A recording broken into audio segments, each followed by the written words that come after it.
ঘৃণা একটি শব্দ যা হৃদয়ের ভেতর দিয়ে ছুটে যায় আগুনের মতো। প্রতিটি কোণায় ঘা দেয়।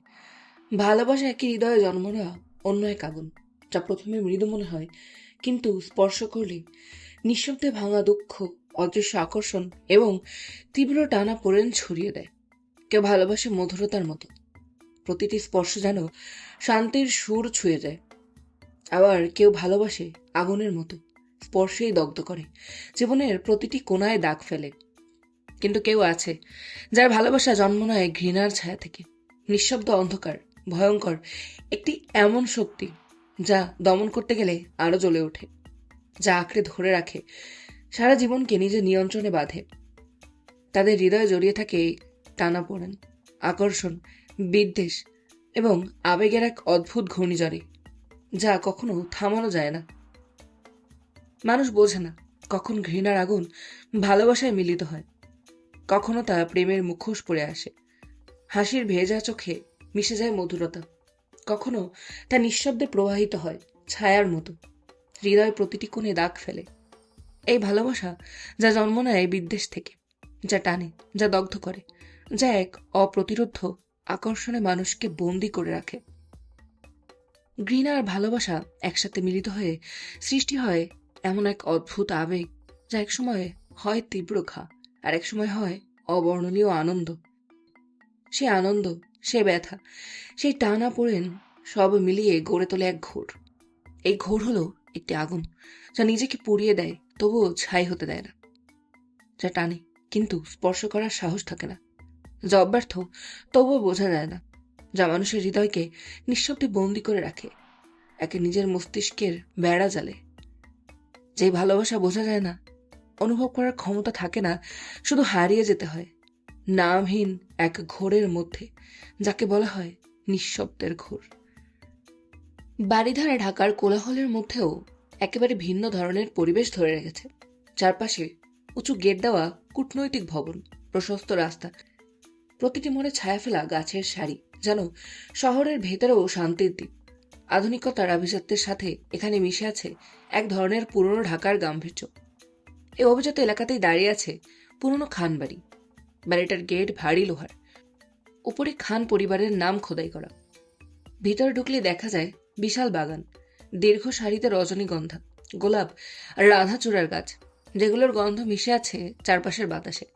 গাছপালার ভেতরে লুকিয়ে আছে সাদা রঙের পুরনো দোতলা অট্টালিকা, ছাদের চারপাশে কাঠের কারুকাজ, জানালায় পুরনো ধাঁচের গ্রিল, আর বারান্দায় শান দেওয়া পাথরের মেঝে।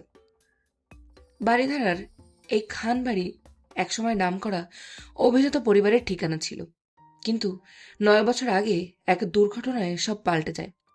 বাড়ির কর্তা আদনান খান আলী সাহেবের বড় ছেলে আহসান খান আহমেদ এক ভয়াবহ রোড অ্যাক্সিডেন্টে মারা যান। সে ঘটনার পর থেকে বাড়ির গৌরব, হাসি, আলো সবকিছুর উপর ধীরে ধীরে এক ভারী ছায়া নেমে আসে। বৃদ্ধ কর্তা আদনান খান আলী সাহেব নিজেই ভেঙে পড়েন। একসময় যে মানুষের সিদ্ধান্তে অর্ধেক শহর নড়ত, আজ তিনি নিজের বেশিরভাগ সময় কাটান বারান্দার দোলনায়, চুপচাপ বসে পুরনো অ্যালবামের পাতায় হারিয়ে গিয়ে। 70 বছরের আদনান আলী খান সাহেবের পরিবার বলতে বোঝায় মেয়ে জাহানারা বেগম আর 3 কন্যা, আর ওনার পুত্রবধূ সহ তার 2 সন্তান। আর স্ত্রীকে 8 বছর আগেই হারিয়েছে। কারণ ছেলের শোক আদনান সহ্য করে নিতে পারলেও ওনার স্ত্রী আলিমা বেগম মেনে নিতে পারেননি। অসুস্থ হয়ে ছেলে মারা যাওয়ার 1 বছর পরই নিজেও দেহত্যাগ করে। পরিবার তখন পুরোপুরি ভেঙে পড়লেও এখন অনেকটাই স্বাভাবিক। আদনান সাহেবের মেয়ে জাহানারা শেখ জীবনের শুরু থেকেই ভাগ্যের কাছে হেরে যাওয়া এক নারী। স্বামী থেকে ছেড়ে যায় 15 বছর আগে, কারণ তিনি পরপর 3টে কন্যা সন্তানের জন্ম দেন।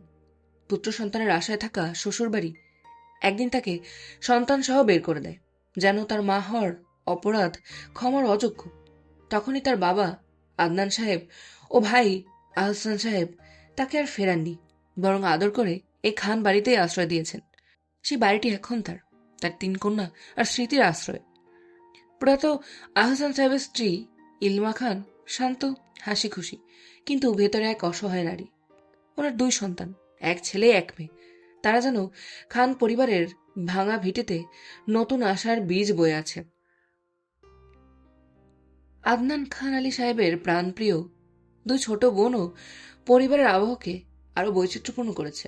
এক বোন রাজশাহীতে থাকেন, তার নাম নাফিসা, বয়সই 63 হবে। আর ছোট বোন নিশাত, বয়স 53 হবে, যার সৌন্দর্যের গল্প আজও বাড়িধারার পুরনো দাঁড়ালে ফিসফিস করে শোনা যায়।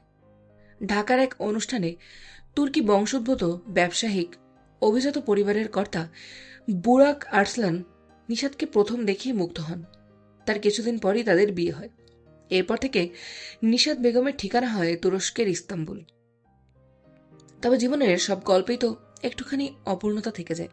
তেমনি এই দম্পতিরও নিজের কোনো সন্তান নেই, কিন্তু আশ্চর্যের বিষয় এই অভাব কখনো তাদের জীবনে শূন্যতা হয়ে আসে না। কারণ নিশাত বেগমের স্বামী বুরাক আর্সলান ছিলেন এমন এক মানুষ যিনি শুধু রক্তের সম্পর্কের সঙ্গে ভালোবাসার সম্পর্কেও পিতা হতে জানতেন। তার বড় ভাই ও ভাবি প্রায় 20 বছর আগে এক মর্মান্তিক প্লেন দুর্ঘটনায় প্রাণ হারান।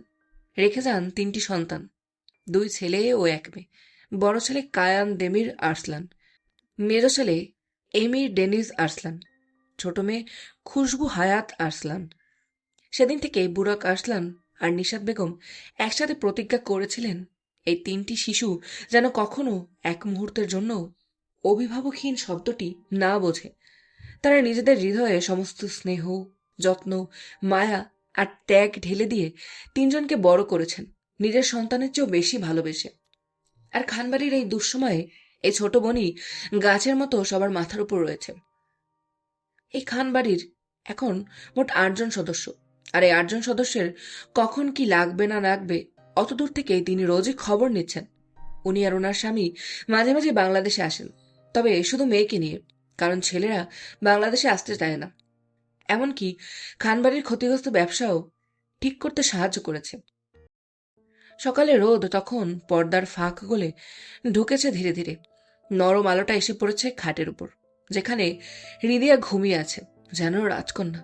মুখে একটা শান্ত নির্ভাবনার ছাপ, ঠোঁটে মৃদু হাসি, চুলগুলো ছড়িয়ে আছে যেন এক নদীর ঢেউ।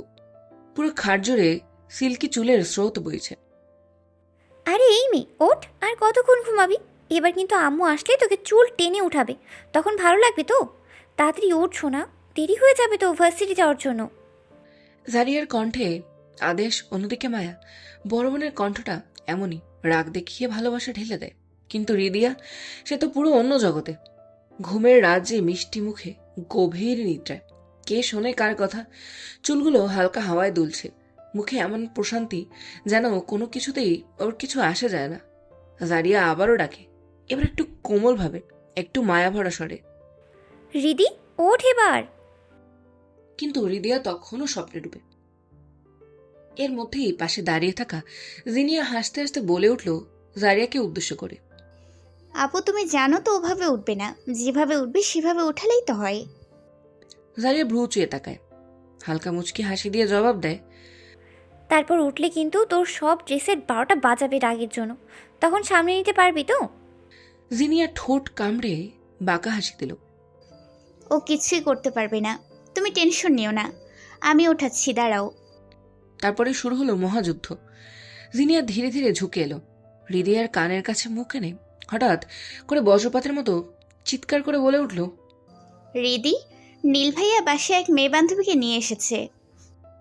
এক মুহূর্তে যেন ঘুম ভেঙে স্বপ্নের রাজ্য থেকে বাস্তবে পড়ে গেল হৃদিয়া। এক লাফে উঠে বসল, চোখ আধখোলা, চুল এলোমেলো, মুখে ঘুম ঘুম বিরক্তি, তবুও রাগে গর্জে উঠল, কোন বান্দির বাচ্চা এসছে, আজকে একটাও তার চুল মাথায় থাকবে না। এই দৃশ্য দেখে জারিয়া এবং জিনিয়া হেসে গড়াগড়ি খেয়ে ঘরের ভেতর হাসির ফোয়ারা ছুটে যায়। কিন্তু হৃদিয়ার চোখ তখনও পুরো খুলে ওঠেনি, কণ্ঠে আধঘুম আর বিরক্তির মিশেল। তখন জারিয়া কোমল কণ্ঠে বলে ওঠে, বাসায় কেউ আসেনি, তুই উঠছিলিস না তাই জিনিয়া মজা করেছে।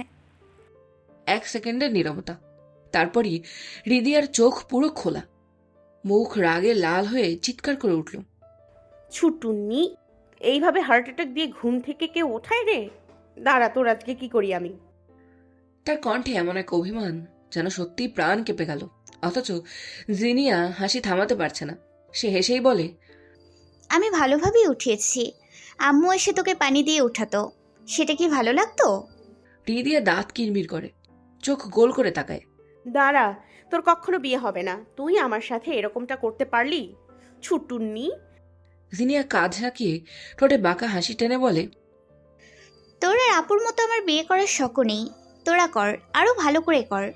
এতবার বারণ করলাম, তাও তোদের বিয়ে করতে হবে? তোরাই জবাই হবি। আমার জবাই হওয়ার কোনো ইচ্ছে নেই, আর না তো কখনো হব। ঘরের বাতাসে এখন হাসি, মজা আর ঠাট্টার মিশ্রণ। রিদিয়া এবার ছুটে এসে জারিয়ার কোমর জড়িয়ে ধরল, কণ্ঠে আদর, চোখে মিষ্টি বকুনি। দেখলে সুইটহার্ট আপু, আমরা নাকি জবাই হব? হ্যাঁ, মেয়ের কথা শুনেছ? নিজে বিয়ে করতে চায় না বলে আমাদেরও মাথা খারাপ করছে। তুমি কিন্তু ওর কথা একদম শুনবে না আপু। জারিয়া হাসল, বোনের হাতে হাত বুলিয়ে স্নেহ দেখিয়ে ঠাট্টার স্বরে বলল, দেখবি ও নিজেই কবে টুকুত করে বিয়ে করে এসে বলবে আমি বিয়ে করেছি। এক মুহূর্তে ঘরে হাসির ঢেউ বয়ে গেল।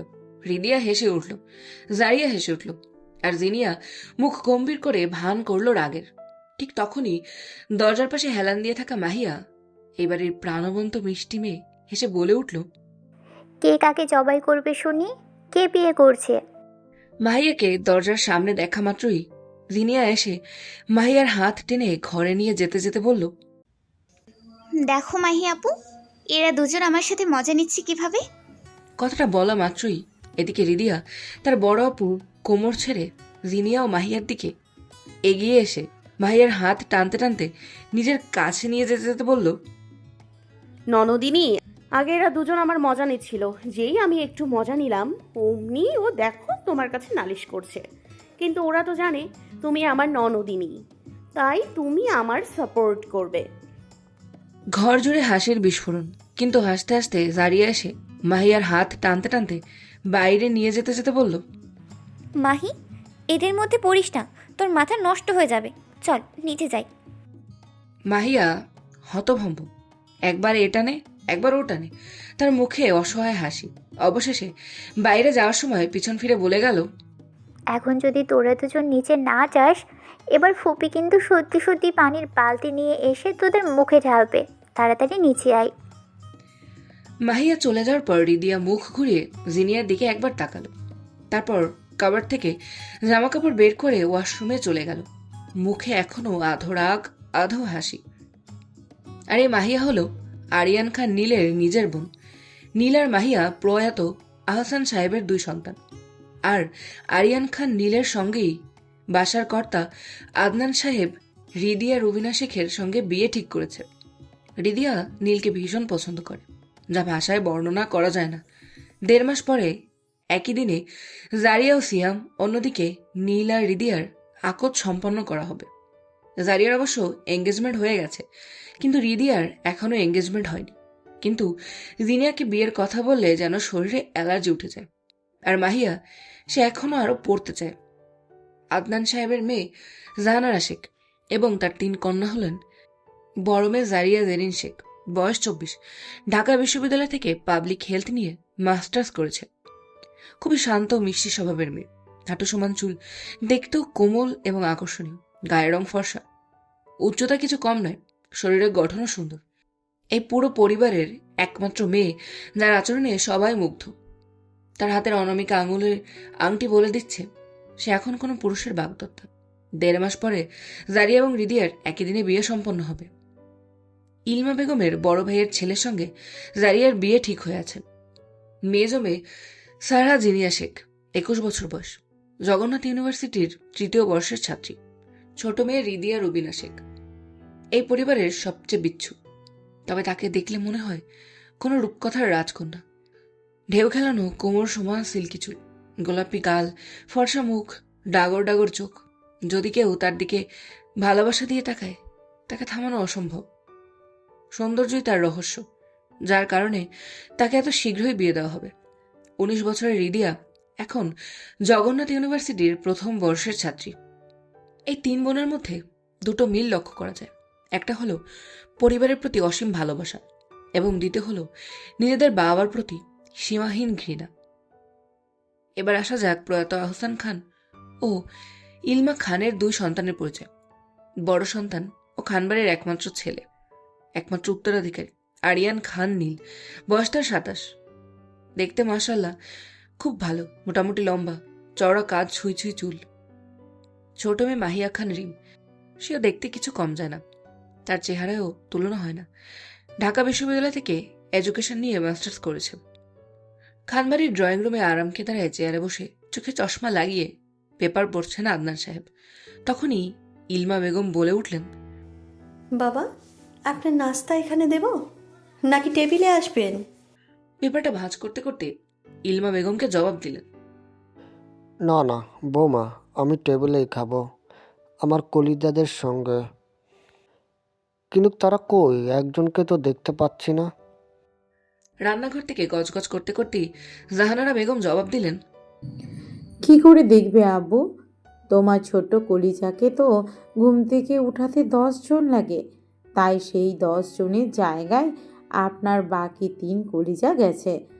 আর নীল বাবা ঘরে বসে কি একটা কাজ করছে, এখনই আসবে। মেয়ের রাগী মুখ দেখে আদনান সাহেব আস্তে আস্তে উঠে টেবিলের দিকে ধীর পায়ে যেতে যেতে একটু হেসেই বলল, এক্ষুনি চলে আসবে, রাগারাগি করিস না আবার। এর মধ্যেই জারিয়া আর মাহিয়া নিচে নেমে আসলো। ওদের দিকে তাকিয়েই ইলমা বেগম বললেন, কি রে, বাকি দুজন কোথায়? ওদের জবাব দেওয়ার আগেই জারিয়া বেগম রাগী সুরে চিৎকার করে বলে উঠলেন, তিনি কি উঠেছেন নাকি আমার পানির বালতি নিয়ে যেতে হবে?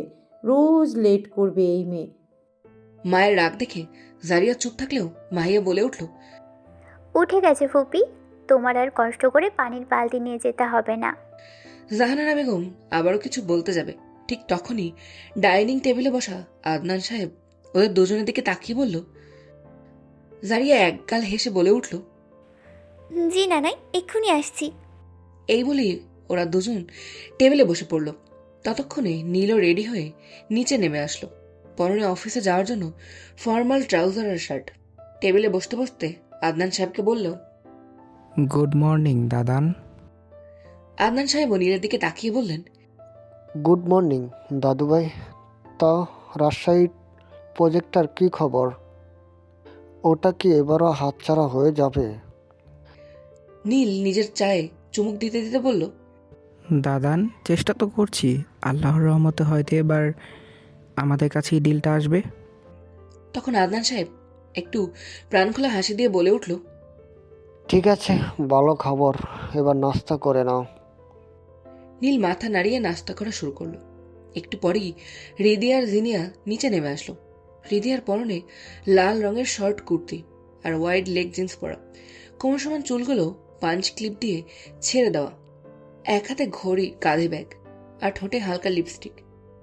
আর চোখে তার কাজল দিতে হয় না, কারণ তার চোখ এমনি অনেক সানফর। এই সাধারণ সাজেও তাকে কত অপরূপ লাগছে।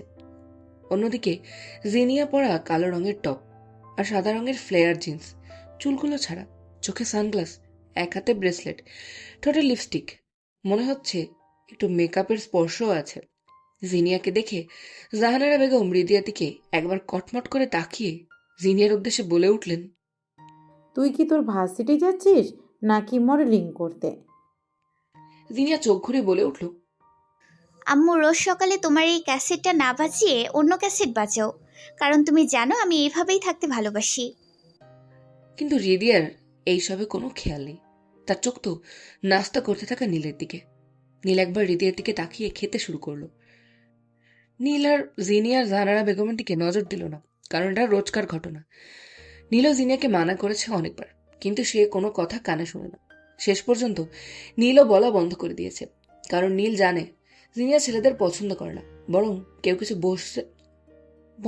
কিছু বলতে আসলে ধুয়ে রেখে দেয়। জিনিয়া নিজের ভালো মন্দ জানে, তাই আর এ ব্যাপারে যায় না। ইলমা বেগম জাহানারা বেগমের উদ্দেশ্যে বলল, আরে বোন, এবার চুপ কর, মেয়েগুলোকে তাড়াতাড়ি নাস্তা করে ভার্সিটি যেতে দে, এমনি লেট হয়ে যায়, আর তোর রাগারাগিতে আরও লেট হবে। জাহানারা বেগম ভাবির কথা শুনে চুপ করে গেলেন এবং নিজের কাজ করতে লাগলেন। তখন আদনান সাহেব জিনিয়া আর হৃদিয়ার উদ্দেশ্যে বললেন, আরে দিদিভাই, তোমরা তাড়াতাড়ি আসো, নাস্তা ঠান্ডা হয়ে যাচ্ছে। দুজনেই একগাল হেসে নাস্তার টেবিলে বসে পড়ল। রিদিয়া বারবার নীলের দিকে তাকাচ্ছে আর মনে মনে ভাবতে লাগছে, ইস কি সুন্দর মানুষটা। এই ভেবেই একা একা হাসতে লাগলো। তার হাসির দিকে তাকিয়ে নীল বলে উঠল, দাঁত না বের করে খাওয়া শেষ কর তাড়াতাড়ি। তখন রিদিয়া নিজের ভাবনার জগৎ থেকে বেরিয়ে তাড়াতাড়ি নাস্তা করতে লাগলো। তারপর নিজে থেকেই কি মনে করে বলল, নীল ভাই, আমাদের একটু ভার্সিটি ছেড়ে দেবে? নীল টেবিল থেকে উঠতে উঠতে বলল, আমার হাতে সময় নেই, সিএনজি ধরে চলে যা। কথাটা শোনা মাত্রই রিদিয়ার মুখ কালো হয়ে যায়। কেন রে নীল, ওদের ইউনিভার্সিটির পথেই অফিস, একটু ছেড়ে দিলে কি হয়েছে রে? কথাটা নীলের কানে যেতেই এক দীর্ঘশ্বাস ছেড়ে বলে উঠল, ওকে, তাড়াতাড়ি খেয়ে আয়, আমি অপেক্ষা করতে পারবো না। এই কথা শুনতেই রিদিয়া আর জিনিয়া খুশি হয়ে একগাল হেসে তাড়াতাড়ি খেয়ে এই বাসার পুরনো গাড়িটার কাছে গিয়ে দাঁড়ালো। জিনিয়া খুশি হয়েছে, কারণ তাকে আর আজ সিএনজির জন্য অপেক্ষা করতে হবে না। আর রিদিয়ার কারণ হলো সে তার পছন্দের মানুষের পাশে বসে যেতে পারবে। কিন্তু তার সব আশায় পানি ঢেলে দিল নীল নিজেই। যখন গাড়ির সামনের দরজা খুলে রিদিয়া বসতে যাবে, তখন নীল গম্ভীর গলায় বলে উঠল, জিনি কি পেছনে একা বসবে? যা গিয়ে পেছনে বস। কথাটা রিদিয়ার কানে যেতেই মাথাটা নিচু করে পিছনে যেতে যাবে, তখন জিনিয়া গলা খাঁকড়ে দিয়ে বলে, ভাইয়া, আমার কোনো অসুবিধা হবে না, ও বসুক সামনে। আমার হবে অসুবিধা। তোরা কি যাবি না, এখানেই দাঁড়িয়ে থাকবি? তখন নীল আর চোখে গম্ভীর মুখে জিনিয়াকে জবাবে বলল। দুজনেই আর কোনো কথা বাড়ালো না, বসে পড়লো গাড়িতে। গাড়িতে বসতে বসতে রিদিয়া মুখ বাঁকিয়ে তাকালো নীলের দিকে। নীল না চাইতেও তার মুখ থেকে মৃদু হাসি বেরিয়ে এলো ড্রাইভিং সিটে বসতে বসতে। রিদি, তুই এখনো ভাবতে পারিস, ভাইয়াকে বিয়ে থেকে না করে দে। জিনিয়া ফিসফিস করে রিদিয়ার কানে বলছে, কিন্তু রিদিয়া মিরর গ্লাস থেকে নীলের দিকে তাকিয়ে ধীমে গলায় জিনিয়াকে বলল, আরে ছুটুন্নি, উনি একটু লজ্জা পায়, বুঝিস না তুই? আমার মাথা খারাপ করবি না। দুই বোনের এই ধীমে গলার দুষ্টু মিষ্টি রাগারাগির মধ্যে নীল আর চোখে মিরর গ্লাসের দিয়ে হৃদয়ের দিকে তাকাচ্ছে আর মুচকি মুচকি হাসছে। ঢাকা শহরের ব্যস্ত রাস্তা দিয়ে খানবাড়ির পুরনো গাড়িটা চলছে। একটু পরে সিগন্যালে দাঁড়িয়ে পড়লো গাড়িটা। তোর জন্য আমার এই ইউনিভার্সিটিতে অ্যাডমিশন নিতে হলো ছুটুন্নি। আমার জান পাখিগুলা সব ব্র্যাক ইউনিভার্সিটিতে যাচ্ছে। হৃদয়ের কথা শুনে তখন জিনিয়া হাসতে হাসতে জানলা দিয়ে বাইরের দিকে তাকিয়ে বলল, তোর জান পাখি তিয়াশা তো তার বরের মধ্যে ডুবে, পরিয়ার আরোহীও কদিন পরে জবাই হবে, আর আমি তোর বেস্ট অপশন রিদি। কথাটা বলতে পারল না, আগেই চমকে উঠে হৃদয়ের হাত টেনে বলল, রিদি, দেখ দেখ, ওটা সিয়াম ভাইয়া না? কিন্তু ওনার বাইকের পেছনে মেয়েটাকে। ছোট আপুর কথা শুনে হৃদয় কৌতূহল নিয়ে তাকালো, কিন্তু জ্যামটা ছেড়ে দিতেই বাইকটা আগেই চলে গেল। হৃদয়া জানলা দিয়ে দেখতে যাবে, কিন্তু তার আগেই নীল গম্ভীর গলায় বলে উঠল, লাফালাফি করছিস কেন? রেখে চলে যাব। তখন হৃদয়া আমতামতা করে বলতে লাগলো, আপু বলল সিয়া। তার আগেই জিনিয়া চিমটি কেটে হৃদয়াকে ইশারা করলো চুপ করতে। তখন নীল আবার বলে উঠল, কি হলো সিয়া, কি? তখন জিনিয়া হাসতে হাসতে বলল, আসলে ভাইয়া, রাস্তায় একটা কুকুর দেখে ভেবেছিলাম শিয়াল, তাই রিদি দেখতে যাচ্ছিল। হ্যাঁ, দিনের বেলায় তোদের জন্য শিয়াল রাস্তায় ঘোরাঘুরি করছে। এই শুনে জিনিয়া হাসির বাহানা করলো, কিন্তু হৃদয়া বুঝতে পারছে না তার আপু মিথ্যে কেন বলল। একটু পরে নীল ওদের ভার্সিটির সামনে নামিয়ে দিয়ে চলে গেল নিজের গন্তব্যে। ভার্সিটির গেট দিয়ে ঢুকতে ঢুকতে হৃদয়ার কণ্ঠে উত্তেজনা আর হালকা সন্দেহ মিশে বলল, ছুটুন্নি, তুই মিথ্যে বললি কেন? আর তুই কি সত্যি সিয়াম ভাইকে দেখেছিস? জিনিয়ার মুখে বিরক্তি ফুটে উঠল। সে চোখ ঘেঁষে একটু ফুঁসে বলল, আরে ওর জন্যই তো, কি জানি কাকে দেখেছি। তারপর যদি সিয়াম ভাই না হতো তাহলে নীল ভাই বকাবকি করতো, কিন্তু আমি 70% শিওর ওটা সিয়াম ভাই ছিল রিদি। কিন্তু মেয়েটা কি ছিল সেটা তো আপু না, তুই দেখলি, তাহলে ওই মেয়েটাকে।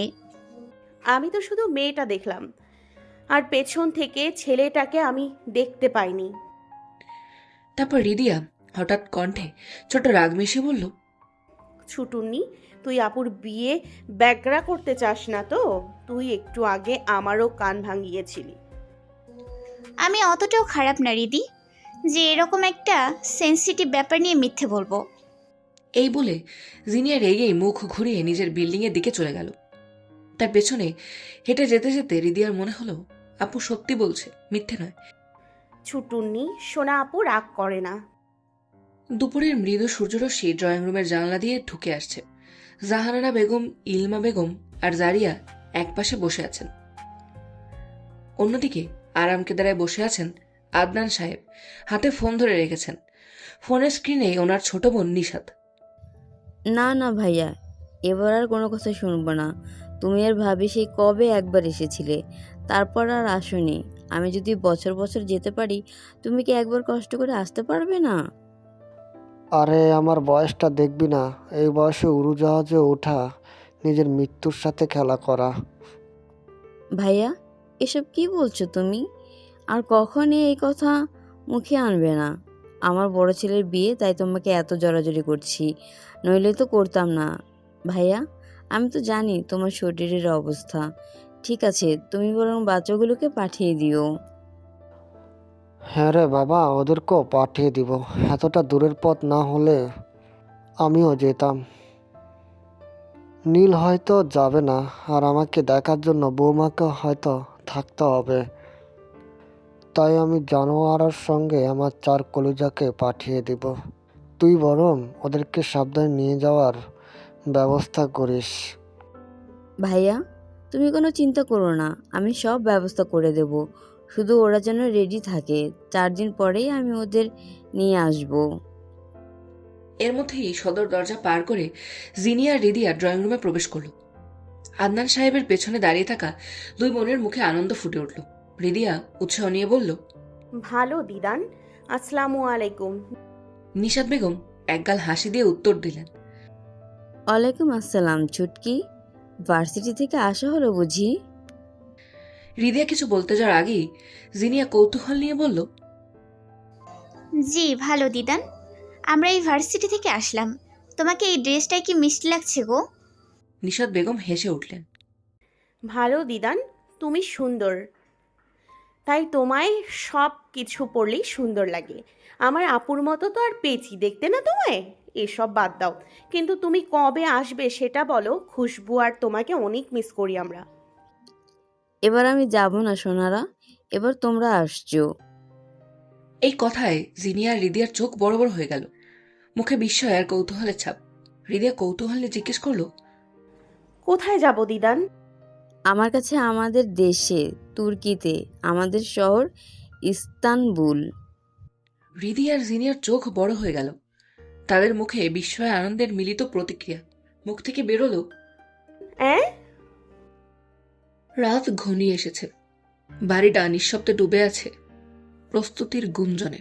দূরের ঘরে লাগেজ গোছানোর শব্দ, কোথাও আলমারি বন্ধের ঠুংঠাং আওয়াজ, কোথাও আবার নরম হাসির মিশ্রণ। ঘরের ভেতর আলোটা নরম, ঠিক যেমন এক অচেনা দেশের পথে যাত্রার আগে সেই উত্তেজনা আর খানিকটা অজানা ভয় মিশে থাকে বাতাসে। ছুটুন্নি, ভালো দিদানরা তো অনেক বড় লোক, ওখানে গেলে যদি আমাদের কেউ পাত্তা না দেয়। রিদিয়া বসে আছে নিজের বিছানার কোণায়। চারপাশে ছড়িয়ে রয়েছে জামাকাপড়, চশমার কেস, পারফিউম, টুকিটাকি জিনিস। লাগেজ গোছাতে গোছাতে এক হতাশা মুখ নিয়ে দীর্ঘশ্বাস জিনিয়াকে নিজের মনের কথাটা বলছে। আর রিদিয়ার হতাশার কারণ অন্য কিছু। জিনিয়া তখন নিজের লাগেজ গুছিয়ে নিচ্ছে, কিন্তু ছোট বোনের এই কথায় মুখে হালকা বিরক্তি ফুটে উঠল। এরপর জামার হাতা ভাঁজ করতে করতে একরকম বোনকে বোঝানোর দায়িত্ব নিয়ে একটু চোখ তুলে তাকিয়ে হেসে বলল, ওখানে আমরা ভালো দিদানের কাছে যাচ্ছি, আর ভালো দিদানের সঙ্গে সঙ্গে ভালো দাদান আর খুশবুও কত ভালো। আমাদের আর কাকে চাই? আর যারা আছে তাদের আমরা চিনি না, শত প্যারা নিস না। রিদিয়া কিছুক্ষণ চুপ করে রইল। তারপর হঠাৎই সুটকেসের চেইন টেনে উঠে দাঁড়ালো, মুখে চিন্তার ছায়া, চোখে একরাশ শঙ্কা। আরে ভালো দিদানের 2টা ছেলে আছে না, আমাদের তো মামা হবে। ওনারা যদি আমাদের দিয়ে কাজ করায়, ওই যে মুভিতে দেখায় না, বড় লোকদের বাসায় গরিবরা বেড়াতে গেলে কত কাজ করায়। এই কথায় জিনিয়ার ধৈর্য ভেঙে গেল। ব্যাগ ছেড়ে উঠে এসে একটা হালকা গাঁটটা দিল বোনের মাথায়। সারাদিন উল্টাপাল্টা মুভি দেখে এইসব মাথায় আসে, ভুলে গেলি ভালো দিদান আমাদের কত ভালোবাসে, আর ওনাদের বাসায় কতগুলো কাজের লোক খুশবু বলতো। রিদিয়া মাথায় হাত বুলিয়ে একটু কুকড়ে গেল, তারপর ঠোঁট ফুলিয়ে কাতর গলায় বলল, ও হ্যাঁ, কিন্তু আমার তো ভালো লাগছে না যেতে। ছোট বোনের হতাশা মুখ দেখে জিনিয়া চোখ পাকিয়ে বলল, আবার কি হলো তোর? রিদিয়া কপাল কুঁচকে ঠোঁট কামড়ে ফিসফিস করে দাঁত কিরমির করে বলল, কেন নীল ভাই আমাদের সঙ্গে গেলে কি হতো? ওনাকে না দেখে এতগুলো দিন কি করে থাকবো ছুটুন্নি? জিনিয়া চোয়াল শক্ত করে হাসি চাপল, তারপর মুখটা একটু বাঁকিয়ে বলল, গাঁজা খেয়ে চিত হয়ে শুয়ে থাকিস গাঁজা খদ্দের মতো। রিদিয়া একদম থমকে গেল, মুখে বিস্ময়, তারপর রাগে ফুঁসে উঠে বলল, ছুটুন্নি, তুই এগুলো আমায় বলতে পারলি? জিনিয়া এবার একটু থেমে দীর্ঘশ্বাস ফেলল। তার কণ্ঠে রাগের চেয়ে বেশি ছিল ক্লান্তি আর আদর মেশানো কটাক্ষ। আবারও নিজের ব্যাগ গোছাতে গোছাতে বলল, গাঁজা খদ্দের মতো কথা বলবি আর আমি বললেই দোষ? জীবনে কক্সবাজার ছাড়া আমরা কোথাও গেছি আর? সেখানে অন্য একটা দেশে যাচ্ছি, এই প্রথম ফ্লাইটে চড়বো, কত কিছু এক্সপ্লোর করব। তা না তুই এখানে বসে নীল ভাইয়ের জন্য বাঁশি বাজাচ্ছিস। এর মধ্যেই ঘরে ঢুকে পড়ল আরো দুই রমণী, জারিয়া আর মাহিয়া। দুজনের মুখে হাসি, কিন্তু চোখে কৌতূহল। এক পলকই বুঝে ফেলল এই দুই বোন আবার কিছু নিয়ে তর্কে মেতেছে। আসলে জিনিয়া আর রিদিয়া এক রুমে থাকে, আর অন্যদিকে জারিয়া আর মাহিয়া আর এক রুমে থাকে। জারিয়া এতই শান্ত যে মাহিয়ার সঙ্গে কোনো রাগারাগির কাজ করে না, কিন্তু রিদিয়া আর জিনিয়া দুজনের মধ্যেই একটু বেশি দুষ্টু মিষ্টি রাগারাগি চলে। তোরা আবার শুরু করলি দুজনে? মাহিয়া কথাটা বলতেই জারিয়া ঠোঁটে মৃদু হাসি টেনে যোগ করল, দুজনে সারাদিন এই কাজ, আর কিছু বলার নেই। এই শুনে জিনিয়া মুখ ঘুরিয়ে ঘাড় উঁচু করে মাহির কাছে যেতে যেতে বলল, ওর নাকি নীল ভাইয়ের জন্য কষ্ট হচ্ছে, তাই যেতে ইচ্ছে করছে না। কথাটা শোনা মাত্রই রিদিয়ার গাল লাল হয়ে উঠল, কিন্তু কিছু বলার আগেই জারিয়া তখন মাহিয়ার দিকে একবার আর জিনিয়ার দিকে একবার তাকিয়ে রিদিয়ার হাত ধরে বোঝাতে লাগলো, আমিও তো সিয়াম ভাইকে ছেড়ে যাচ্ছি, আর আমরা কদিনের জন্য যাচ্ছি। আমরা না গেলে ভালো দিদান তো কষ্ট পাবে, তাই না? নতুন দেশে হতেও তো পারে আমাদের জন্য নতুন কিছু অপেক্ষা করে আছে। আর মন খারাপ করে না সোনা। রিদিয়ার মুখে ধীরে ধীরে একরাশ আলো ফুটে উঠল, চোখ দুটো চকচক করে উঠল উচ্ছ্বাসে। আর সে হঠাৎ জারিয়াকে জড়িয়ে ধরে বলল, আমার সুইট হার্ট আপু, তুমি বেস্ট, কি সুন্দর বোঝাও। তারপর দুষ্ট এক হাসি নিয়ে ঘুরে দাঁড়িয়ে জিনিয়ার দিকে তাকালো। দেখে শেখ ছুটুন্নি কিভাবে ছোট বোনদের বোঝাতে হয়। এই কথা বলা মাত্রই জিনিয়া রিদিয়ার গাল টেনে একটু ঢং করে বলল, ওলে আমার সোনারে, আমি কি প্রথমে অন্য কিছু বলেছিলাম? এই কথাই তো বলেছিলাম গাধি। ভালো হবে না কিন্তু ছুটুন্নি। দুই বোনের কাণ্ড দেখে ঘরের ভেতর হাসির রোল পড়ে গেল। মাহিয়া মাথা নেড়ে হেসে ফেলল, তারপর একটু উঁচু গলায় বলল, এই তোরা থামবি? সারাক্ষণ ঝামেলা করবি, আবার দুজন এক জায়গায় না থাকলে শান্তিও পাস না। সকালে আমরা বেরোবো, সব বুঝিয়েছিস তোরা? মাহিয়ার কথা শুনে জিনিয়া খিলখিল করে হেসে জবাব দিল, হ্যাঁ মাহি আপু, সব রেডি।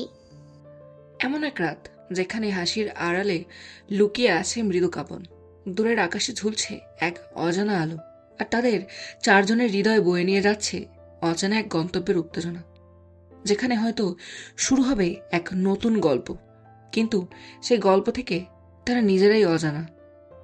সবাই গাড়ির পাশে দাঁড়িয়ে, কারো মুখে স্পষ্ট উদ্বেগ, কারো চোখে না বলা কথা। বাবা, তুমি কিন্তু নিজের খেয়াল রাখবে, আমি কিন্তু চিন্তায় থাকবো। আদনান সাহেব হাসলেন, মেয়ের মাথায় হাত রেখে তিনি বললেন, চিন্তা করিস না তুই, তোর ভাবি আর বাতিজা তো আছে। তুই বরং আমার চার কলিজার খেয়াল রাখিস। জি বাবা, নিশ্চয়ই রাখবো। ওখানে ফুপি আর ফুফা তো আছেনই, তারা আমাদের খেয়াল রাখবেন। আম্মু আর দাদানকেই দেখে রাখবি বাবা, তুই গেলে একটু সাহস পেতাম। নীল চুপচাপ এগিয়ে এলো, তার ফুপির কাঁধে হাত রেখে গলা নামিয়ে নরমভাবে বলল, অফিসে অনেক কাজ ফুফি, তাই যেতে পারলাম না। সেরকম হলে আমি নিজেই তোমাদের একা ছাড়তাম না। আর তুমি চিন্তা করো না, আমি সব দেখব। দাদান, আম্মু, কাউকে কষ্ট হতে দেব না। এরপর আদনান সাহেব একে একে 4 নাতনিকে নিজের কাছে টেনে নিলেন। প্রত্যেকের মাথায় হাত রেখে মৃদু কণ্ঠে দোয়া করলেন। হাসি খুশি থাকবে আমার কলেজারা, মন খারাপ করিস না। নতুন দেশ, নতুন মানুষ, কিন্তু তোরা একসাথে থাকিস। আমি প্রতিদিন দোয়া করব তোদের জন্য। এরপর জাহানারা বেগম তার 3 মেয়ে আর ভাতিজিকে নিয়ে বেরিয়ে পড়লেন খানবাড়ি থেকে। গাড়ি চলতে শুরু করতেই রিদিয়া জানলার পাশে বসে পড়ল। বাইরে তাকিয়ে আছে, রাস্তা ঝাপসা হয়ে যাচ্ছে। মনে ঘুরতে যায় আনন্দ, কিন্তু তবুও যেন এক ফোঁটা চোখের পানিতে মিশে যাচ্ছে সবকিছু। এয়ারপোর্টে পৌঁছানোর পর গাড়ি থামতেই নীল প্রথমে নেমে লাগেজগুলো নামাতে লাগলো। তার মুখে একরাশ গাম্ভীর্য, যেন ভেতরের ঝড়টা সে জোর করে চেপে রাখছে। রিদিয়া 1 বার, 2 বার, 3 বার তাকালো তার দিকে, কিন্তু নীল একবারও তাকালো না। সবার লাগেজ চেক ইন শেষ, ভেতরে ঢোকার পালা। সবাই একে একে এগিয়ে যাচ্ছে। তখন রিদিয়া থেমে গেল। বুকের ভেতরটা ধুকপুক করছে, গলা শুকিয়ে যাচ্ছে। হঠাৎই পিছনে ঘুরে দাঁড়ালো সে। কাপা গলায় ডেকে উঠল, নীল ভাই। নীল ধীরে ধীরে মাথা ঘুরিয়ে তাকালো। তার চোখে সেই পরিচিত গভীরতা। তবু আজ সেখানে একরাশ নীরবতা জমে আছে। কিছু বলবি? এর মধ্যেই জারিয়া পেছন দিকে তাকিয়ে রিদিয়াকে বলে উঠল। রিদিয়ার ঠোঁট কাঁপছে, মনে হচ্ছিল সে কিছু বলবে, কিন্তু শব্দগুলো গলা পেরিয়ে মুখে আসছে না। একটু চুপ থেকে চোখ নামিয়ে ফিসফিস করে বলল, কিছু না, ভালো থাকবেন, নিজের খেয়াল রাখবেন। বলেই সে মুখ ফিরিয়ে ভেতরের দিকে হাঁটার শুরু করলো। কিন্তু ঠিক তখনই পেছন থেকে ভেসে এলো নীলের ভারী স্থির কণ্ঠস্বর। রিদি, আমি অপেক্ষা করব। শব্দটা ছিল নরম, কিন্তু রিদিয়ার কানে পৌঁছতেই যেন সময় থেমে গেল। তার পা একদম স্থির হয়ে গেল। বুকের ভেতরটা হঠাৎ করে ধক করে উঠল। ধীরে ধীরে সে পেছনে ঘুরে তাকালো। নীলের চোখের দিকে তাকিয়ে বুঝে গেল ওখানে কতটা না বলা কথা লুকিয়ে আছে। ঠোঁটে কোনো এক মিষ্টি হাসি টেনে রিদিয়া জবাব দিল, থ্যাংক ইউ নীল ভাই। তারপর একবারও পেছনে না তাকিয়ে সে চলে গেল।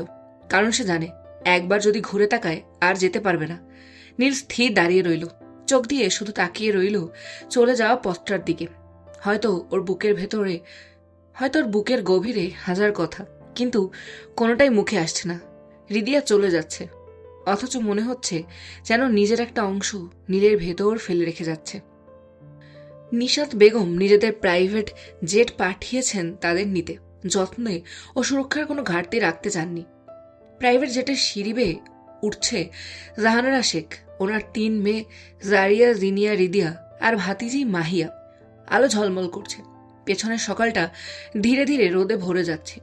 কিন্তু এয়ারপোর্টের বাইরে দাঁড়ানো নীলের ভেতরটা আজ হঠাৎ কেন জানি না একরাশ অন্ধকারে ঢেকে যাচ্ছে। প্রাইভেট জেটের ভেতরে পা রাখতেই যেন মুহূর্তে সবাই থমকে গেল। চোখের সামনে এক রাজকীয় জগৎ খুলে গেল। মোলায়েম সাদা আসন, সোনালি আলোয় ঝলমলে ইন্টেরিয়র, আর জানলার পাশে নিস্তব্ধ আকাশের নীল পর্দা। হৃদয়ারা ভেতরে ঢুকতেই 2 জন এয়ার হোস্টেস নিখুঁত হাসি নিয়ে এগিয়ে এলেন।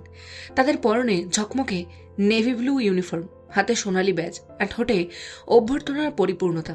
জিনিয়া চমকে বলে উঠল, ও মরণ, এটা তো মাইকেল মরণের প্রাইভেট জেটের মতো।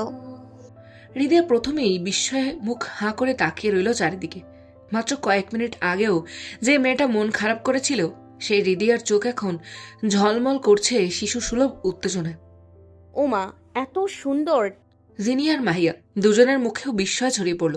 কেউ কথা বলল না, শুধু চারদিকে তাকিয়ে নিঃশব্দে মুগ্ধ হয়ে গেল। নরম মেঝেতে পা রাখতেই মনে হচ্ছিল মেঘের উপর হাঁটছে তারা। কিন্তু মাহিয়া বলে উঠল। তখন জারিয়া একটু হেসে সিটে বসতে বসতে উত্তর দিল, ভালো দিদানের বাড়ি প্যারাডাইসে। দিদান কতবার ফটো দেখিয়েছে, খুশবু দেখিয়েছিল, মনে নেই তোর? ভেবে নে, আমরা কদিনের জন্য প্যারাডাইস যাচ্ছি। তাদের হাসির শব্দ গলে গেল বিমানের মৃদু গঞ্জনে। জাহানারা বেগম সবার দিকে তাকিয়ে ধীরে ধীরে হাসলেন। তার চোখে এক অজানা শান্তি, আবার এক পুরনো স্মৃতির ছায়া। বিয়ের পর একবার ইস্তাম্বুল গিয়েছিলেন স্বামীর সঙ্গে। কত বছর পেরিয়ে গেছে সেই ভ্রমণের পর। জাহানারা বেগম আর নিশাত বেগমের মধ্যে 10 বছরের তফাৎ। আগেকার দিনে আর কি এসব দেখতো? ফুপি ভাতিজা বড় হয়ে বন্ধুর মতনই থাকতো। আজ আবার কত বছর পর ফুপুর বাসায় যাচ্ছে। বাসা তো না, যেন রাজপ্রাসাদ। তিনি নরম হাসিতে বললেন না কিছু, শুধু নিঃশব্দে সিটে হেলান দিয়ে বসে পড়লেন। বাইরের আলো ধীরে ধীরে মিলিয়ে যেতে লাগলো, আর মুহূর্তের মধ্যেই প্রাইভেট জেটটা আকাশ ছুঁয়ে উড়ে গেল ইস্তাম্বুলের উদ্দেশ্যে। তুরস্কের ইস্তাম্বুল শহর দুটো মহাদেশের মাঝে দাঁড়ানো এক স্বপ্নের শহর, যেখানে প্রতিটি গলি ইতিহাসের গন্ধে ভরা। বসফরাসের জলে ঝিকিমিকি করছে সোনালি আলো। মিনারের আজানের সুরে শহরটা যেন জেগে ওঠে প্রতিদিন নতুন করে। আর এই শহরের এক অভিজাত ম্যানশনের রুমটা বিশাল, মডিউলার এবং অতি আধুনিকভাবে সাজানো। দেয়ালগুলো মৃদু ধূসর এবং সাদা টোনের, যেখানে লুকানো লাইটিং নিখুঁত ছায়া তৈরি করছে। বড় বড় ফ্রেমহীন জানলা থেকে প্রাকৃতিক আলো ভেসে আসছে, যা রুমের ভেতরে উজ্জ্বল আর শীতল করে তুলেছে। সেন্টারপিসটি একটি বড় লাক্সারি সোফা, যেখানে একটি পুরুষ অলসভাবে গায়ে এলিয়ে শুয়ে আছে। সে মাথার নিচে 2 হাত রেখে আরাম করছে। তার চোখগুলো ধীরে ধীরে চারপাশের দিকে তাকাচ্ছে। তার দেহ নিখুঁতভাবে গঠিত, প্রতিটি মাংস বেশি স্পষ্ট। 6 প্যাক অ্যাপসের প্রতিটি রেখা চোখে পড়ছে। পুরো বুক জুড়ে কোথাও কোথাও নানান ধরনের ট্যাটু ছড়িয়ে আছে, যা তার শক্তিশালী ব্যক্তিত্বকে আরো গভীর করে তুলছে। ঘাড় ছুঁইছে লম্বা চুল, কিছু চুল ঝুঁকে কপালের উপর পড়ছে, এবং শার্প জ লাইনগুলো তার মুখের লুককে আরো দৃঢ় করে দিচ্ছে। গায়ের রং শ্যামলা ভরসা, চোখগুলো মিষ্ট বাদামি সবুজ, অদ্ভুতভাবে আকর্ষণ ছড়াচ্ছে যেন চোখের মণি। শুধু ব্যাগে ট্রাউজার পরেছে, যা হালকা নিচু অবস্থায় পড়ে যাওয়ায় ক্যালভিন ক্লাইনের লেখা বক্সারের বর্ডারটা উকি মারছে। পুরো রুমে আধুনিকতা, আলো আর আরামদায়ক আসবাবপত্রের সঙ্গে তার দেহের সুগঠিত সৌন্দর্য একসঙ্গে মিলিয়ে দিচ্ছে এক ঝলমলে কিন্তু শান্ত, সমৃদ্ধ এবং প্রলোভনময় দৃশ্য। আইরিন ব্রো, চলো না বেরোনো যাক। শুধু শুধু ওয়েট করে লাভ নেই ভাইয়ের জন্য। সোফায় গায়ে এলানো পুরুষটির সামনে সুইং চেয়ারে বসে থাকা পুরুষটির দিকে কথাটা বলল। রুমের ভেতরে সোফার সামনে একটা সুইং চেয়ার ধীরে ধীরে হালকা ডগায় দুলছে, তাতে আরেকজন পুরুষ বসে আছে। পুরুষটি একেবারেই লক্ষণীয়, পরনে দামি মানানসই টি শার্ট, পরিপাটি ট্রাউজার, যা তার দেহের ছন্দ এবং আরামদায়ক অবস্থার সঙ্গে নিখুঁতভাবে মিলেছে। হাতে মোবাইল ধরে মনোযোগ দিয়ে কিছু দেখছে, যেন পুরো মনোযোগ সেখানে নিবদ্ধ। তার ত্বক উজ্জ্বল ফর্সা, আর মাথায় গ্রে রঙের চুল ব্যাকব্রাশ করে সুন্দরভাবে সাজানো, যা তার মুখের সঙ্গে এক নিখুঁত সমন্বয় তৈরি করেছে। উচ্চতায় লম্বা এবং শক্তিশালী গড়নের সঙ্গে তার চেহারার প্রতিটি রেখা স্পষ্ট। চোখগুলো বাদামি রঙের, যা গভীর, স্থির এবং মার্জিত। চোখের সেই আভা পুরো রুমের আলোকে নিজের সঙ্গে মিশিয়ে তাকে আরো আকর্ষণীয় করে তুলেছে। চেয়ারে বসে থাকা পুরুষটির নাম আইদিন কায়া, বয়স 32, ইস্তাম্বুলের একজন প্রখ্যাত শেফ, এবং এই মুহূর্তে তিনি বসে আছেন আর্সলান মেনশনে। এই মেনশনের 2 ছেলে আইদিনের বাল্যকালের বন্ধু। এই মেনশনের বড় ছেলে কায়ান দেমির আর্সলান, বয়স 33, আর্সলান গ্রুপ অফ টেকনোলজির বোর্ড অফ ডিরেক্টর, এবং এক কথায় ইস্তাম্বুলের সবচেয়ে শক্তিশালী এবং প্রভাবশালী ব্যবসায়ী। তার উপস্থিতি যেমন অভিজাত, তেমনি প্রায় ভয়ঙ্কর। এক নজরেই বোঝা যায় পুরো শহরের বিজনেস জগতে তার প্রভাব অসীম। তার চোখের এক অদ্ভুত ঝিলিক আছে, যা মানুষকে সম্মান, ভয় এবং আকর্ষণে একসাথে আবদ্ধ করে। তার শারীরিক গঠন, উচ্চতা এবং নিখুঁত ভঙ্গি সব মিলিয়ে তার প্রতি মুহূর্তের উপস্থিতি এক প্রকার শক্তির মূর্ত রূপ। কায়ান দেবের আর্সলান শুধু একজন ব্যবসায়ী না, তিনি ইস্তাম্বুলের ক্ষমতার এক জীবন্ত প্রতীক, যার উপস্থিতিতে রয়েছে অব্যর্থ আধিপত্য। আর এখন আইদিনের সামনে সোফায় গায়ে এলিয়ে যে বসে আছে, সে হলো এই আর্সলান মেনশনের ছোট ছেলে Emir Denis Arslan, Arslan group of টেকনোলজির সিইও। একে বেশিরভাগ সময় দেখা যায় শুধুমাত্র ট্রাউজারে। আইদিন এমিরের কথার জবাবে বলল, তোকে কি বললো আমি কানের জন্য অপেক্ষা করছি? ও আজ এমনিতেও হ্যাভেন ক্লাবে যাবে না, তাই আমি ওর আশায় বসে নেই। আমি বসে আছি নিকোর জন্য। সোফার নরম চামড়ায় আজ এমির হঠাৎ বিরক্ত হয়ে গা ছুঁড়ে উঠল। তার নিখুঁতভাবে গড়া পেশিবহুল দেহটা যেন হাওয়ার সামান্য কাঁপল। আর এক লাফে দাঁড়াতেই ঘরের ভেতর হালকা বাতাস বয়ে গেল। চুলে হাত গুজে কপালের সামনে ঝুলে থাকা গুচ্ছটা সরাতে সরাতে বিরক্তি আর দুষ্টুমি মিশিয়ে গলা উঁচিয়ে বলে উঠল, আরে নিকো ব্রো, চলে যাবে? তুমি এখন চলো তো, আমার রুমে থাকতে ভালো লাগছে না। আজকে আবার নাকি মাম্মার দেশ থেকে রিলেটিভরা আসবে। কালকে নাকি তারা প্রাইভেট জেটে চলেছে। কথাটা বলতে গিয়েই হালকা বিরক্তি মিশে গেল তার গলায়। মুখটা এমনভাবে বিকৃত করলো যেন এই রিলেটিভ শব্দটাই তার জন্য বিরক্তিকর। Oh my god, it's too boring. Bangladesh people, কেন রাশিয়ান রিলেটিভ কেউ আসতে পারলো না? লাইফে একটু তো এক্সাইটমেন্ট চাই। রাশিয়ান শব্দটা উচ্চারণের সঙ্গে সঙ্গেই তার গলায় নামলো এক অন্যরকম দুষ্টু গাঢ়তা। ঠোঁটের কোণায় হালকা হাসি ফুটে উঠল, চোখে নাচলো অদ্ভুত এক ঝিলিক। মনে যেন কোনো দুষ্টু স্মৃতি টেনে এনেছে। তারপর নিঃশব্দে নিজের ঠোঁটের কোণা কামড়ে ধরল, অভ্যাসবশত কিংবা প্রলোভনের মজা নিয়ে। আইদিন কায়া এতক্ষণ ফোনে চোখ রাখছিল, কিন্তু এমিরের শেষ কথাটা শুনে মুখের কোণায় হালকা এক বাঁকা হাসি ফুটে উঠল। স্ক্রিন থেকে দৃষ্টি সরিয়ে সে গম্ভীর অথচ মজা মিশ্রিত গলায় বলে উঠল, আর রিলেটিভদের মধ্যে মেয়ে আছে নাকি? এমির এক ঝটকায় ব্রুকুচকে আইদিনের দিকে তাকালো, বলল, শুনেছি তো সাম গার্লস, বাট শিওর না। ব্রো, যারাই হোক না কেন, ওরা বাংলাদেশ থেকে আসছে ব্রো। যদি মেয়ে থেকেও থাকে, আমাদের কোয়ালিটির বাইরে। শেষ কথাটা বলেই বিরক্তির সঙ্গে ঠোঁট বাঁকা করে ফেলল সে। দাঁতের ফাঁক দিয়ে নিঃশ্বাস বেরোলো তাচ্ছিল্যের মতো। তখন আইদিন চেয়ার থেকে ধীরে ধীরে উঠে দুই পকেটে হাত দিয়ে বলে উঠল, আন্টি কিন্তু বাংলাদেশে you know very clearly how much beautiful your mom, so don't miss underestimate them. Bro, are you fucking crazy? আমার মাম্মা ওই বাংলাদেশে একজনই ছিল। বিলিভ মি, তুমি ওই রিলেটিভদের মধ্যে কোনো ইন্টারেস্ট পাবে না। সো চলো, we need to enjoy the pool a party with some our chicks. Okay, তোকে বিলিভ করলাম, চল তাহলে। ওকে চলো। আইদিনের চোখ তার দিকে ঘুরে গেল। এইভাবেই যাবে একটা সন্তপর? এমির থেমে গেল। তারপর ধীরে ধীরে আইদিনের কাঁধে হাত রাখলো, হাসতে হাসতে বলল, ব্রো, তুমি ভালো করেই জানো আমার পার্সোনাল ধন সম্পত্তির ব্যাপার না থাকলে আমি ট্রাউজারও পরতাম না। সো চিল।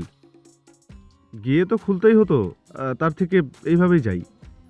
রিদিয়াদের গাড়িটা যখন আর্সলান মেনশনের বিশাল গেটের সামনে এসে দাঁড়ালো, মুহূর্তেই লোহার তৈরি সেই রাজকীয় গেটটা অটোমেটিক খুলে গেল, যেন কোনো সাম্রাজ্যের দরজা খুলছে নিজের মালিকদের জন্য। গাড়িটা ভেতরে ঢুকতেই চারপাশের দৃশ্য এক মুহূর্তে তাদের নিঃশ্বাস আটকে দিল। চোখ ধাঁধিয়ে গেল রিদিয়া, জিনিয়া, জারিয়া, মাহিয়া আর জাহানারা বেগমের। কারণ আর্সলান মেনশন শুধু একটা বাড়ি নয়, এটা যেন এক টুকরো সাম্রাজ্য।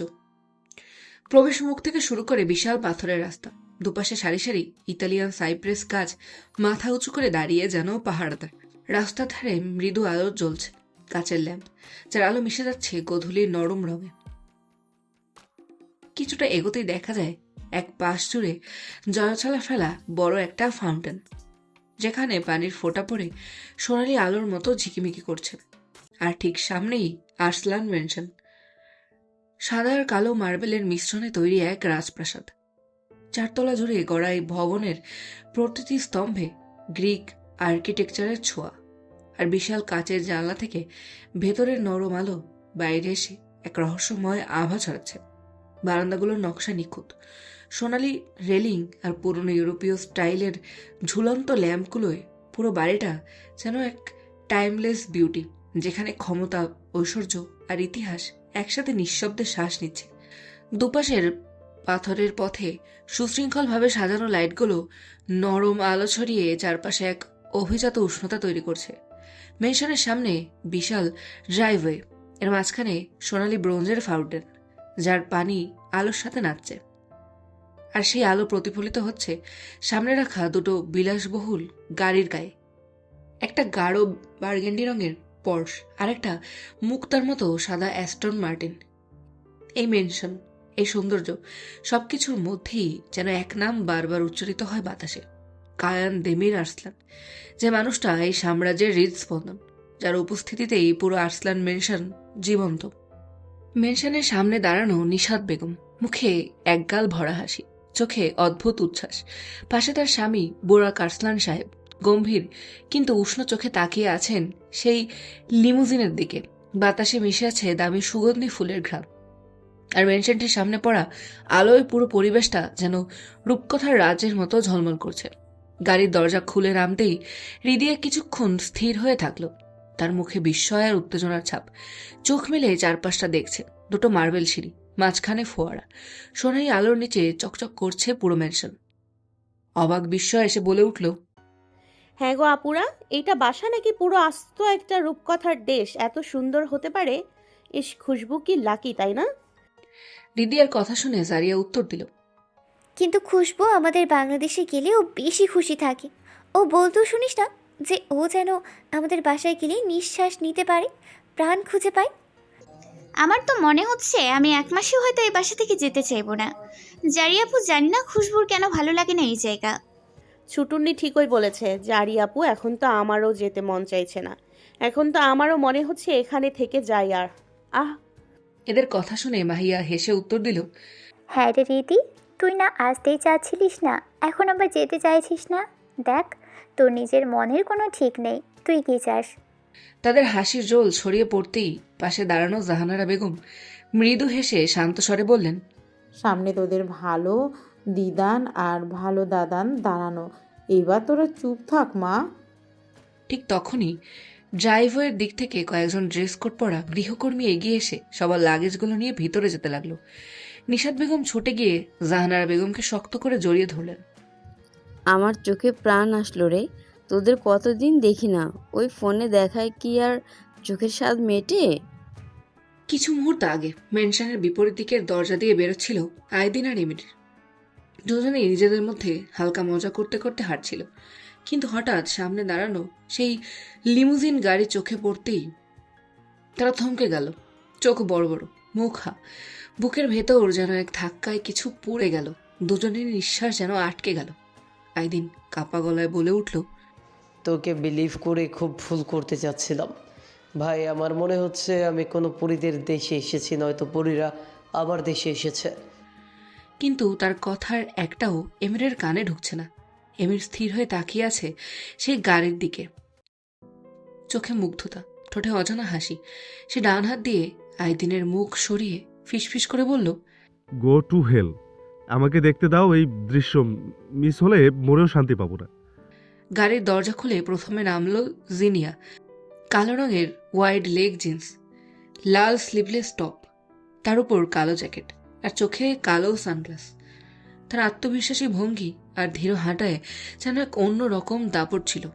তাকে দেখেই এমিরের মুখ দিয়ে স্বতঃস্ফূর্তভাবে বেরিয়ে এলো, ও গড ব্রো, তুমি এখান থেকে যাও নিজের গাড়িতে, আমি আজ কোথাও যাব না।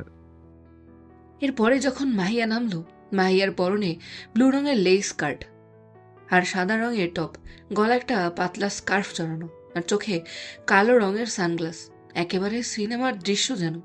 তাকে দেখা মাত্রই আইদিন নিজের মাথায় হাত দিয়ে বসে পড়ল। এমিরের কথা শুনে আইদিন মাহিয়ার দিকে তাকিয়ে বলে উঠল, তুই তো বললি তোর কোয়ালিটির হবে না, এখন কেন হা করে দাঁড়িয়ে আছিস? ফোর্ট শালা, আজ থেকে এই ম্যানশন আমারও। যেখানে তুই সেখানে এই পরীরা থাকতে পারে না। এই পরীদের পাহারা দেওয়ার জন্য আমার মতোই ছেলে ঠিক আছে। তোমরা সত্যিটা জানলে আমার এই পরিগুলো যে রাস্তা দিয়ে এসেছে সে রাস্তা দিয়ে দৌড় দেবে। তাই তুমি এখান থেকে এখন বিদায় হতে পারো। এমিরের কথা শেষ হতেই জারিয়া নামলো, পরনে ঘেরওয়ালা সবুজ চুড়িদার, লম্বা চুলগুলো বাতাসে উড়ছে। তাকে দেখেই দুজন ছেলের হাত বুকের উপর চলে গেল। আইদিন স্বপ্নভরা চোখে বলল, তোর কথা শুনলে লাইফের বেস্ট ভিউটা মিস হয়েছে তোরে। এমির নিজের মুখে কয়েকটা চড় মেরে বলল, ব্রো, আমি নিজের মুখেই চর মেরে কথা ফেরত নিচ্ছি।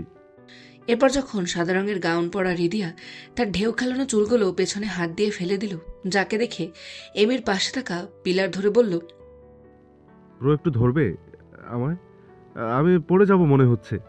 কিন্তু আইদিন তো রিদিয়াকে দেখা মাত্রই নিচে বসে পড়েছে। শিট ব্রো, এই পরীদের মাঝে আমায় একটু ফেলে দে।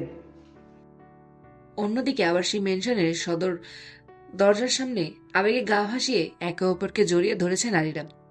নিশাত বেগম একবার জিনিয়াকে, একবার জারিয়াকে, তারপর মাহিয়াকে, তারপর রিদিয়াকে জড়িয়ে ধরছে বারবার। তার চোখের জল মিশে গেছে হাসির সঙ্গে। বোরাক সাহেব পাশে দাঁড়িয়ে মৃদু গলায় বললেন। নিশাত বেগম হঠাৎ ঘুরে হেসে বললেন।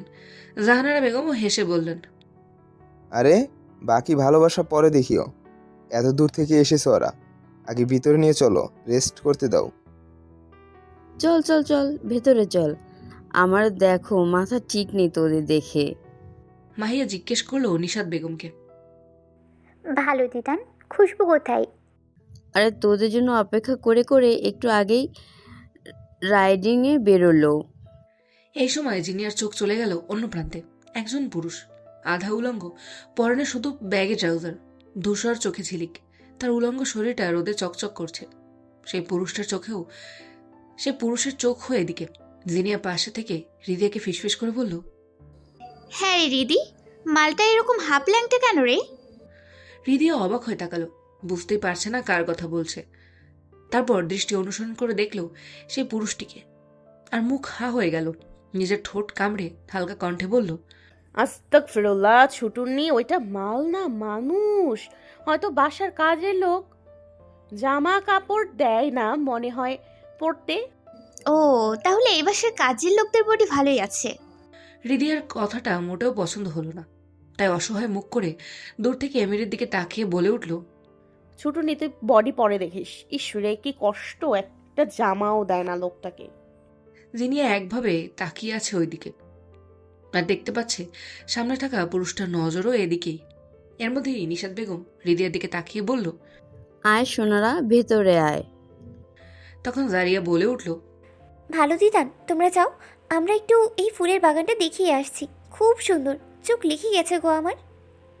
পরে দেখে নিস, এখনো তো কত সময় আছে, আগের রেস্ট তো কর। জারিয়া আবার কিছু বলতে যাবে, কিন্তু মাহিয়া বলল।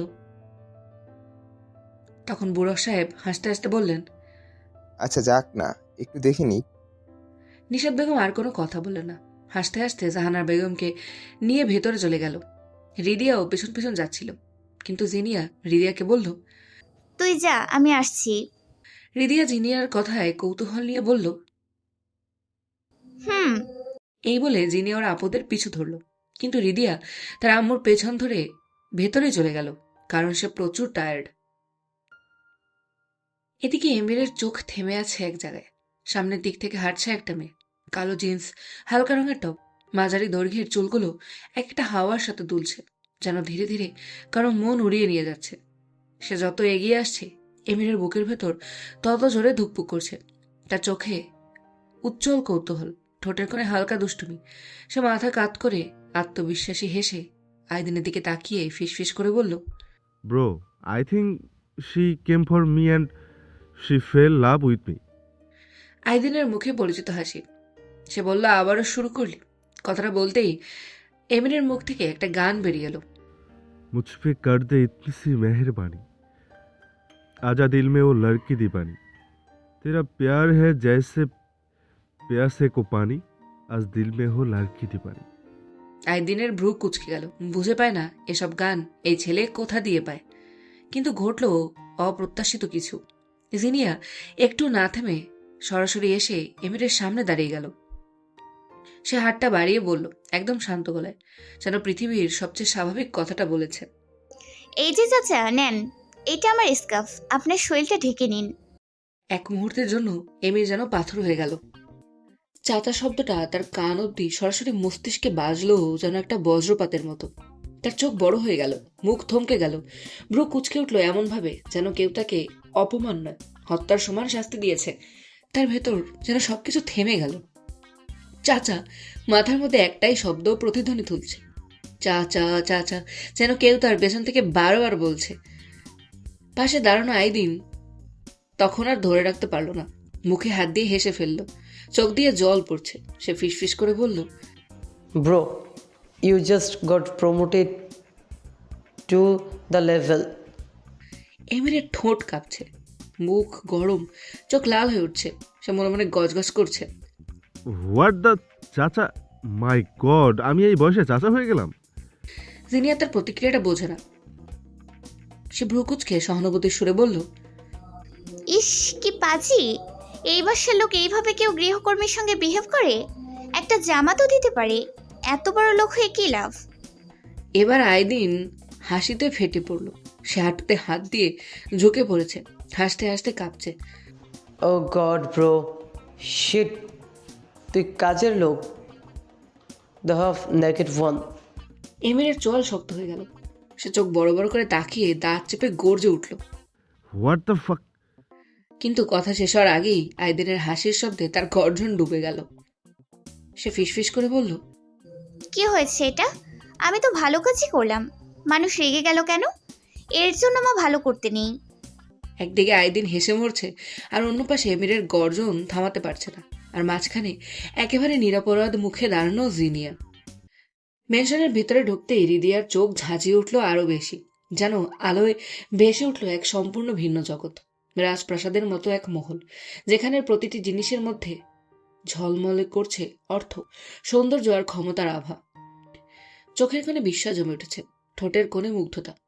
তখনই নিশাত বেগমের গলা ভেসে এলো পেছন থেকে, উপরে দোতলা চলে যা সোনা, বা দিকেই সেকেন্ড রুমটা তোর। যা গিয়ে ফ্রেশ হয়ে নে, তারপর নিচে আয়। রিদিয়া ব্রুকুচকে অবাক স্বরে বলল, আমার রুম মানে আমার একার রুম? ভালো দিদান। নিশাত বেগম হেসে বললেন, হ্যাঁ সোনা, তোদের সবার পার্সোনাল রুম আছে। যা, এখন কারো কথা কান দিস না। তোর আম্মুর রুম নিচে, তাই তুই উপরে থাকবি। রিদিয়ার চোখ কেমন যেন জ্বলে উঠল আনন্দে। ওকে, ভালো দিদান। এই বলে সে সিঁড়ি বেয়ে দোতলায় উঠতে লাগলো, কিন্তু দোতলায় পৌঁছে মুহূর্তেই থমকে গেল। করিডোর জুড়ে সাজানো দামি ওয়াল প্যানেল, আলোর মৃদু ছায়া, এক ধরনের গম্ভীর নীরবতা, যেন কেউ নিঃশব্দে তাকিয়ে আছে তার দিকে। সে বোকার মতো চারপাশে তাকালো, ডান দিক বা দিক বুঝতে পারছে না কোনটা সঠিক রুম। শেষমেশ আন্দাজে কোনো একদিকের সেকেন্ড দরজার সামনে গিয়ে দাঁড়ালো। অজানা এক অস্বস্তি বুকের ভেতর চেপে বসেছে, কেন জানে না, কিন্তু তার বুকটা ভারী হয়ে আছে এমনভাবে যেন সে দরজার ওপাশে কিছু একটা আছে যা তার শান্তি কেড়ে নিতে প্রস্তুত। গভীর দীর্ঘ এক নিঃশ্বাস টেনে সে হাত বাড়ালো। দরজার নব ছোঁয়া মাত্রই হাত কেঁপে উঠল সামান্য, তবুও সাহস জোগাড় করে দরজাটা ধীরে ধীরে খুলল। দরজা খুলতেই আলোটা একেবারে তার চোখে এসে পড়ল। মুহূর্তে মনে হলো যেন সে কোনো ম্যাগাজিনের কভারে ঢুকছে। রুমটা অবিশ্বাস্যভাবে সুন্দর, বিলাসিতার প্রতিটা সংজ্ঞা যেন এই এক রুমে একত্র হয়েছে। ধূসর ও সোনালি টনে ডিজাইন করা দেয়াল জুড়ে শোভা পাচ্ছে আধুনিক আর্টের টুকরো। মেঝেতে নরম গাঢ় কার্পেট, যেটায় হাঁটলে পায়ের শব্দ হারিয়ে যায়। সিলিংয়ে ঝুলছে এক বিশাল ক্রিস্টাল স্যান্ডেলিয়ার তার আলো, এতই নরম তবুও তীক্ষ্ণ, যেন চোখে মাথায় ছায়া ফেলে রহস্যের মতো। রুমের মাঝখানে এক কিং সাইজ বেড, ধূসর সিল্কের চাদরে মোড়ানো।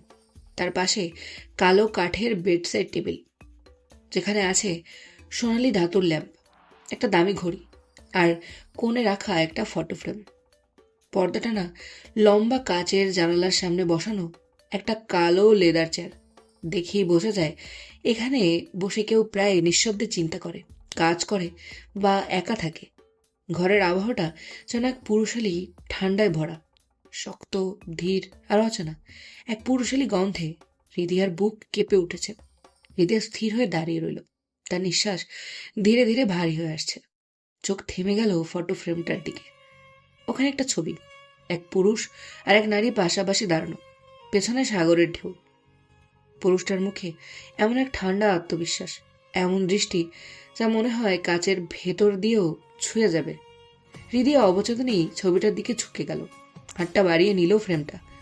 তার চোখ তখন ছবির পুরুষটার চোখের সঙ্গে এক অদ্ভুত মিল খুঁজছে। এক ধরনের অচেনা টান যেন বুকের ভেতর কাঁপুনি ধরিয়ে দিল।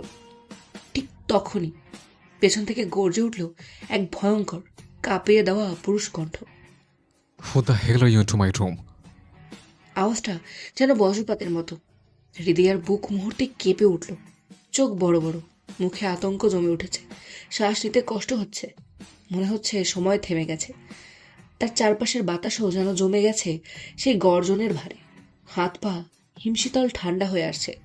হঠাৎ কাঁপতে কাঁপতে হাত থেকে ফটো ফ্রেমটা পড়ে গিয়ে ভাঙা কাচের শব্দে ঘর কেঁপে উঠল। হৃদয় স্থির হয়ে গেল, তার মেরুদণ্ড বেয়ে ঠান্ডা ঘাম নেমে এলো। Who the hell are you? And how dare you to touch my things?